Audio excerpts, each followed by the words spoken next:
Congratulations on your initiative to take the soft skills certification. Passing this basic conduct certification will raise your profile for prospective opportunities and allow you to command higher rates. Once passed, be sure to update your profile on all websites where you are marketing yourself, so companies seeking your services will know you have certification in your credentials portfolio. Most of the material in this course is common sense. It might come as a surprise to some, but casual adherence to non-technical behavior is most often the reason that contractors are not used by clients. Ignoring these important rules of conduct will quickly put you on the do not use list. Review this video and course material as often as you wish.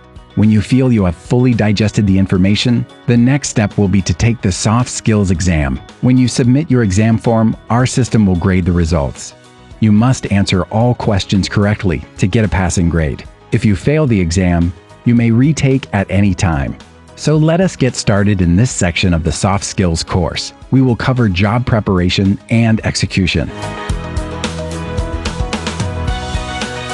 Dress code. The fastest way to be judged is by how you dress. Clients will see you before they hear you or critique your job performance. Be sure it's a good first impression.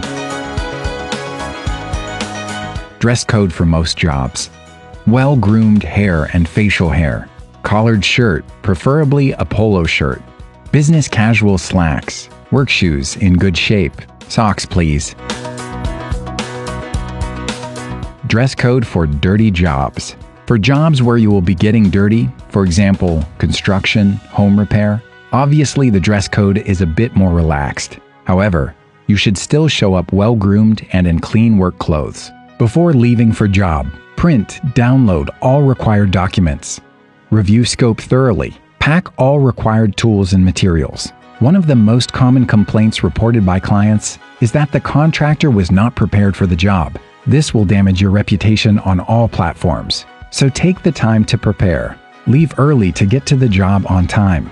Review the driving directions and anticipate traffic delays. The most common escalations by clients are late, no-shows. This section will cover some of the basic principles of on-site conduct. The first thing to always remember when on a client's site is that there are many eyes on you, and they all draw different conclusions about your reason for being there. Your conduct, your professionalism, how you look, and if your shoelaces are tied properly.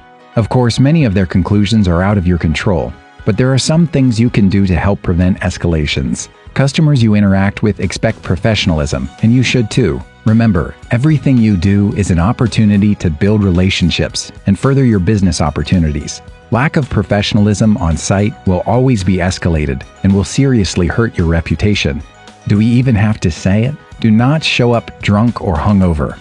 Do not use tobacco of any kind while on site. Leave your pets at home. Enough said.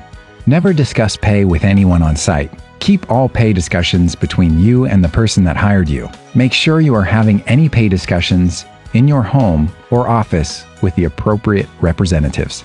Do not engage in any unsafe work practices while on the customer's site. Do not have in your possession while at the customer site or while on customer property any firearms or weapons, including, but not limited to, guns, knives, or any other weapons as defined in the respective state and local penal codes. Respect and properly treat all customer property and equipment while on site. Do not engage in non-business or personal conversations with customers, employees, or with other vendors that may be on site assisting with the installation of equipment or there for other business purposes. Conversations should be limited to business-related topics necessary to perform your duties. Do not engage in any conversation or comments about the physical appearance or other characteristics of employees, customers, or vendors, or engage in actions, gestures, or expressions of such inference. Do not request personal information from any employees, customers, or vendors. You are professional, and you should not discuss personal issues with the staff if the staff are being chatty. Be polite as you continue to work, but do not disengage from performing the work that you are there to do. There may be times when staff ask you to do a task that is outside the scope of work you are there to perform. If this occurs, you should politely inform them that you are specifically required to stay within the boundaries of the scope of work, but would be happy to inform your contact of what additional work is being requested. Completing the work on site is just half the battle for those responsible for managing the project. Information at various stages of your interaction is critical to stakeholders in the chain. Oftentimes, there are touch points for you to follow. It could be checking in from the site, documenting issues, or communicating at different times throughout your activity. If you follow these protocols, it will cut down on unnecessary ancillary actions and increase your value. Different clients have different expectations when a job extends past the estimated time. Be professional and call your client if you are uncertain how to handle the extra time. It is cliché, but remember, the client is always right. Bite your tongue when you get a site manager that seems to be out to throw you under the bus at every chance. If you must vent, step outside the site area and call your contact. He or she will usually be able to help calm the situation. A phone conversation is often your first and only chance to make a good impression with a client or prospect. There are some simple, professional protocols related to phone exchanges that will leave your client with a good impression. There is no better way to separate yourself from your competition than following these simple principles.